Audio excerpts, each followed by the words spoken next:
어느새 이번 주도 거래일 내일 단 하루 남겨놓고 있는데요. 여러분들이 시장 마무리 잘할 수 있도록 저희가 도와드리겠습니다. 자, 추석 연휴 든든하게 보낼 수 있도록 도와주시는 매니저죠. 오늘도 김영미 매니저 나와주셨습니다. 안녕하세요. 네, 반갑습니다. 네, 오늘도 좀 어제랑 분위기가 되게 비슷했잖아요. 네. 좀 코스피로 매기가 쏠리면서 코스닥이 좀 빠졌는데 네. 어떻게 바라보셨나요? 시장이 좀 어려웠어요. 최근 3거래일 연속으로 코스피 지수는 갑자기 왜 이렇게 좋으나 싶을 정도로 외국인 기관들이 상당히 공격적으로 매수를 하면서 오늘 업종별로 보면은 뭐 IT 전기전자 업종도 올랐지만 건설주도 많이 올랐고요. 그리고 화학주, 포스코 같은 철강주 뭐 이런 종목들까지 업종을 가리지 않고 다 올랐고 심지어 은행주랑 증권주, 금융주들까지 상승이 나오는 모습이었거든요. 네. 결국은 외국인 기관들의 수급이 내일 이제 선물옵션 동시만기를 맞춰 놓으면서 지수를 이제 좀 먼저 끌어올리고 있는 흐름들이 나타나고 있는 거고요. 반면에 이제 코스닥 지수는 3거래일 연속으로 조정을 좀 강하게 받았어요. 다만 제가 여러분들께 어제도 강조를 해드렸다시피 코스닥 지수는 코스피보다 훨씬 더 가파르게 상승을 했고 상승한 부분에 대한 건전한 조정, 소위 말해서 이제 기술적인 조정과 숨고르기 과정이 좀 진행될 때 여러분들이 좋은 종목들을 잘 매수해 놓으신다면 충분히 또 추석 연휴 이후까지 큰 수익을 기대할 수 있다는 거 말씀드렸잖아요. 네. 이런 부분들을 제가 매일 장이 열리기 전에 제 카카오 플러스, 노란톡 플러스 친구 되기 방법을 좀 알려드릴 건데요. 화면에서 보시는 것처럼 샵 2034 번호를 이제 수신자의 샵 2034를 누르시고요. 김영민이라고 문자 메시지를 하나 보내시면 여러분들이 링크를 받으실 거예요. 그러면 제가 매일 아침마다 여러분들이 오늘 장에 관심을 가져야 되시는 종목들 그리고 그날 미국 장의 이슈가 어땠는지 그리고 우리 시장은 어떤 흐름이 좀 나타날 건지 그런 부분들을 여러분들이 전략적으로도 접근하실 수 있도록 정리를 해놓은 걸 여러분들이 매일 무료로 확인을 해 보실 수가 있을 거거든요. 네. 샵 2034로 김영민 문자 보내시면 링크 받고 노란톡 플러스 친구 또 등록해 놓으시면 이런 부분들 제가 좀 더 자세히 설명을 좀 드릴 수 있을 것 같고요. 자, 이번 주와 다음 주까지 시장을 먼저 간단하게 좀 정리를 좀 해드리면 내일이 이제 드디어 선물옵션 동시만기일이에요. 저는 이제 내일 시장을 먼저 좀 예상을 좀 해본다면 오늘 시장하고 정반대의 시장 흐름이 좀 진행이 되지 않을까 이런 생각을 좀 하거든요. 지난 8월 달에 이제 외국인들이 코스피 시장에서 2조 3천억이 넘는 자금들을 투매를 했지만 선물 시장에서는 꽤 많은 1조 원이 넘는 선물 매수세가 들어왔었어요. 그 선물 매수세를 이제 정상적으로 롤오버 시키기 위해서 코스피 지수는 오늘까지도 지수를 좀 땡겨 올리면서 지수에 이제 하방을 만들어 놔야지 이제 정상적으로 그 물량들이 롤오버가 자연스럽게 좀 되기 때문에 그런 사전적인 흐름이 좀 진행이 됐다라고 보시면 되고요. 반면에 코스닥 지수는 급반등 이후에 조정을 좀 받았는데 지수를 추종하는 IT 섹터라든지 제약바이오 섹터들이 오늘까지도 조정을 좀 많이 받았죠. 내일은 오히려 코스닥 시장도 요즘에는 선물옵션 동시만기일 날에 변동성을 여러분들이 좀 주시를 해봐야 되는 이유가 ETF 상품들을 여러분들이 정말 많이 거래를 하시거든요. 잘 아시는 레버리지라든지 인버스 같은 이런 ETF 상품들 역시 그런 상품들 역시도 만기일의 영향을 상당히 좀 많이 받기 때문에 코스닥 지수는 오히려 내일은 바닥을 잡고 기술적인 저점 오늘 이제 623포인트 정도가 단기 조정의 끝자락이 아닐까라는 생각이 좀 들거든요. 내일은 오히려 코스닥 지수는 추석 연휴 앞두고 시총 상위 종목들과 지수를 추종하는 종목들 위주로 기술적인 반등 시도가 들어오는 그런 흐름들을 여러분들 예상을 해보시면서 내일 시장 준비를 하시면 되겠습니다. 그리고 마지막으로 이제 뭐 미국 CPI 지표라든지 ECB 통화정책 회의 이제 우리 추석 연휴 때 이제 이런 중요 지표들과 통화정책 회의들이 예정이 되어 있는데요. 네. 저는 추석 연휴 이후 시장 전망을 상당히 양호하게 보거든요. 왜냐하면 이제 ECB 통화정책 회의 때 뭐 적어도 0.1%포인트 정도는 금리를 인하할 걸로 지금 예상이 되고 있고 다음 주 FOMC에서도 0.25%포인트 정도 금리가 인하될 것으로 지금 기대가 되고 있어요. 그러면 9월 말로 예정되어 있는 또 우리 한국은행 금통위에서도 추가적인 금리 인하를 단행할 수 있는 가능성이 상당히 높아진다라고 보면 글로벌 이제 통화 정책의 기조가 완화적인 기조로 확연하게 이제 돌아서는 구간 그리고 미중 무역 협상도 오늘 스티브 무누신 재무장관이 개념적인 합의라는 얘기를 또 꺼내 들면서 미국과 중국이 상당히 좀 접점을 찾기 어려웠던 기술 유출이라든지 특허 유출 이런 부분들에 대해서 합의점을 지금 찾아가고 있는 과정이거든요. 그런 제반 여건들을 감안했을 때 다음 주 시장을 여러분들이 미리 준비하신다면 이번 주에 코스닥 시장이 조금 흔들리고 조정이 들어온다라고 하더라도 절대로 걱정하실 필요가 없고요. 좋은 종목들을 싸게 살 수 있는 매수 기회 이것만 여러분들이 기억하시면서 추석 연휴 이전까지 대응을 해주셨으면 좋겠습니다. 네, 샵 2034 문자 적극적으로 활용해 보시기 바라겠고요. 또 오늘 알려드린 이벤트들 잘 눈여겨보시면서 수익 극대화 전략도 잘 취해보시기 바랄게요. 근데 요즘 그리고 또 시장 봤으니까 이제 종목별로 알아봐야 되잖아요. 좀 수익이 났던 종목들 어떤 종목 좀 알아볼까요? 자, 오늘은 어제 제가 덕산테코피아 언급을 좀 드렸었는데, 오늘 아침까지도 어마어마하게 강하게 또 상승이 좀 진행이 좀 됐었고요. 또 한 종목 중에 제가 소재 종목, 덕산 네오룩스라는 종목을 여러분들께 소개를 좀 해드려 볼게요. 자, 이 종목 지금 보시는 것처럼 어제 5% 가까이 조정이 좀 떨어지면서 조정이 좀 들어왔었는데, 오늘은 장중에 2, 3% 정도 이렇게 강하게 반등이 좀 들어오면서 저점을 바로 잡으면서 5일선을 그대로 회복을 하는 모습이었거든요. 제가 차트를 보면서 좀 더 자세하게 설명을 한번 드려볼게요. 덕산 테코피아가 어제 제가 언급드렸던 것처럼 신고가를 찍으면서 오늘 오전에 다시 한번 21,000원까지 급등이 나타났고요. 이 종목 역시도 반도체와 디스플레이와 관련된 핵심적인 소재를 만드는 기업이기 때문에 시장이 아무리 조정을 받는다라고 하더라도 오히려 사상 최고가 경신을 하면서 신고가 랠리를 달리고 있다라고 보시면 되죠. 함께 움직이는 종목 중에 하나가 바로 덕산 네오룩스라는 종목이에요. 디스플레이 소재 종목으로 여러분들이 잘 알고 계시는데요. 이 종목을 지금 제가 여러분들께 지금 뭐 추격 매수하라는 걸 말씀드리는 게 아니라 저는 이미 이 종목을 이런 눌림목 구간 18,500원, 19,000원대 구간에서 공략을 하고 있기 때문에 수익이 나고 있는 거지만 여러분들 입장에서도 주가가 뭐 10%, 15% 정도 올라와 있다라고 하더라도 이 종목의 과연 중기적인 위치가 어디냐. 월봉 차트를 보시면요. 최고가가 지금 32,000원 정도 근처까지 올라갔었던 종목이고 아직까지도 고점 대비하면은 30%가 넘게 조정을 받은 자리예요. OLED 투자 사이클이 왜 지금 진행이 되고 있는 건지 중국 쪽의 패널 기업들의 투자, LG 디스플레이, 삼성 디스플레이 구조 조정을 진행을 하고 있다라는 거 이미 많은 기업들이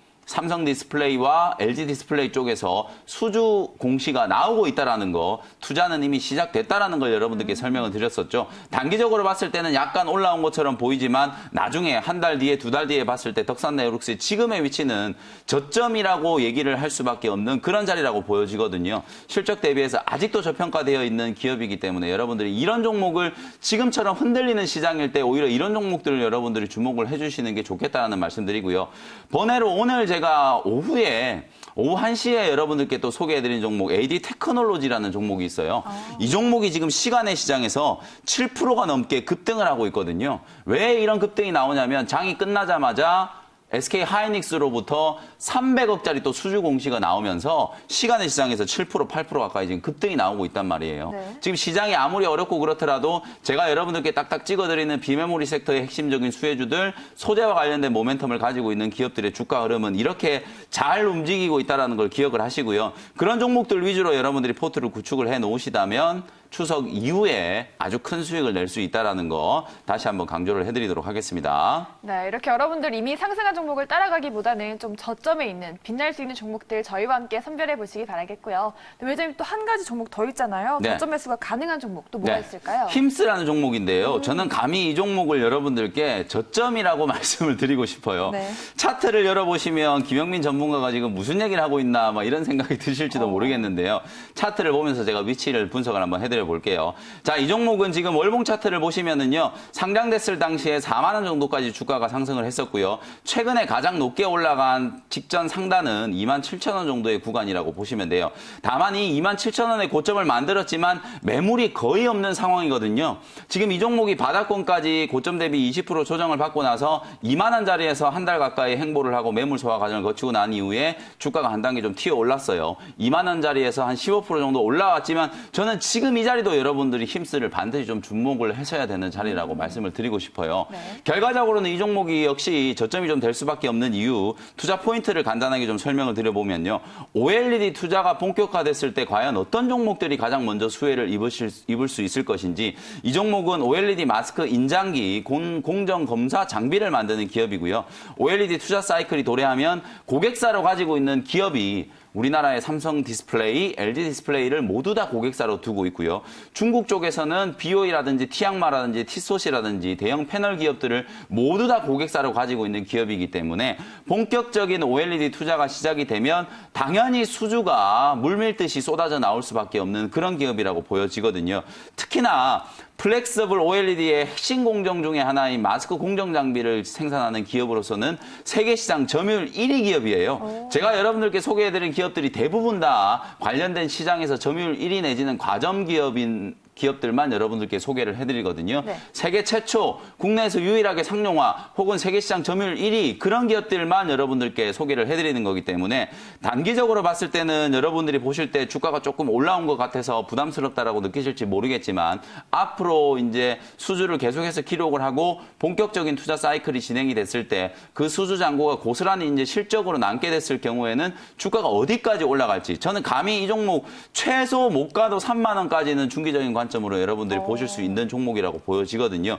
1차 목표가는 제가 여러분들께 28,000원 정도를 말씀드렸지만 아무리 못 가도 올해 안에 3만 원 정도까지는 갈 수 있는 종목이라면 지금 22,000원, 23,000원 이 구간에 놓여 있을 때는 분명히 저점이라고 할 수 있는 거거든요. 제가 이 종목을 뭐 바닥권에서부터 여러분들께 방송을 통해서건 뭐 제 모의 계좌를 통해서건 이미 바닥권에서 공략을 하고 있기는 하지만 이 종목 역시도 여러분들이 다음 주를 대비해서 반드시 주목을 해 보셔야 되는 종목 중에 하나라는 거 꼭 기억을 해보셨으면 좋겠습니다. 네, 이렇게 고점에 놓여져 있는 종목보다는 앞으로가 더욱더 기대되는 종목들 모두 기억해 보시기 바랄게요. 자, 힘스 목표가까지 자세히 알아봤고 이제는 또 앞으로가 기대되는 종목 알아봐야 되잖아요. 네. 어떤 종목 갖고 나오셨을까요? 오늘 오전장에는 이제 정치 테마주들이 상당히 좀 강하게 좀 움직였었고요. 네. 정치 테마주들 쪽에서 이제 고점에서 차익 실현 물량이 나오면서 변동성이 좀 커지기 시작하니까 장 막판에 뭐 남북 경협주들이 어마어마하게 강한 시세를 분출을 했거든요. 맞아요. 남북 경협주들에 대해서 설명을 한번 드려볼게요. 저는 오전에 장 시작하면서부터 이제 남북 경협주 제가 그동안에 남북 경협주 여러분들께 소개해드린 적이 거의 없을 거예요. 최근 6개월 동안에 제가 남북 경협주를 뭐 방송이든 어디든 언급을 드린 적 자체가 없는데 오늘은 제가 장 시작하자마자 9시 10분에 바로 남북 경협주를 하나 매수를 했다라는 거예요. 오늘 부산산업이라든지 뭐 푸른기술이라든지 대하TI라든지 철도 관련된 종목들이 장 막판까지 어마어마하게 강한 시세를 분출을 했고요. 개성공단 관련주들, 관광 관련된 아난티 뭐 이런 종목들까지도 죄다 다 급등이 나왔단 말이에요. 부산산업도 역시 지금 차트에서 보시는 것처럼 장 초반만 하더라도 뭐 한 10% 정도 올라가고 있었는데 이 종목이 장 초반에 살짝 누르더니 오르고 눌렀다가 장 후반이 되고 오후 1시를 넘어가면서부터 폭발적인 거래가 붙어주면서 상한가에 가장 먼저 안착을 했거든요. 이 종목이 이제 상한가를 안착을 하니까 에코마이스터라든지 푸른기술이라든지 이런 종목들이 열심히 뒤쫓아가면서 28%, 뭐 29% 가까이 급등세가 연출이 됐다라는 거예요. 자, 남북 경협주들이 오늘 왜 이렇게 급등을 했느냐? 어제 저녁 늦은 시간에 최선희 부상이 미국 쪽에 대화를 다시 제의를 하는 그런 이제 상황이 연출이 됐거든요. 최근에 미국 폼페이오 장관도 그렇고 스티브 비건 그 대북 특사도 그렇고 북한을 압박하는 이렇게 자꾸 북한이 비핵화에 미온적으로 나온다라고 하면 한국이라든지 일본 역시도 핵무장을 할지도 모른다라는 거 협박 아닌 협박을 했거든요. 그러고 난 뒤에 며칠 있다가 바로 북한 쪽에서 미국 쪽에 대화 제기를 했기 때문에 만약에 9월 말로 지금 뭐 얘기가 오고 하는 것 같은데요. 9월 말로 북미 간의 실무 협상이 다시 재개가 된다면 올해 안에 다시 한 번 더 북미 정상회담에 대한 기대를 할 수 있겠죠. 이런 부분들의 기대감들이 오늘 장 막판에 남북 경협주들도 수급이 확 쏠리면서 그리고 특히나 시장이 워낙 또 지지부진했었기 때문에 올라가는 종목들이 별로 없는 상황에서 남북 경협주들 쪽으로 수급이 강하게 쏠리는 모습들이 나타났거든요. 다만 저는 오늘 제가 오전장에 시작하자마자 이제 남북 경협주들을 저점에서 매수를 했지만 지금 막판에 이제 흐름을 보면 거의 뭐 경협주라고 하는 애들은 대부분 다 5에서 10% 이상 최소 급등세가 연출이 됐단 말이에요. 만약에 내일 시장에 또 남북 경협주들이 또다시 급등세가 나오지 않고 좀 미적미적되는 흐름이 나온다면 며칠 정도의 조정은 분명히 있을 거예요.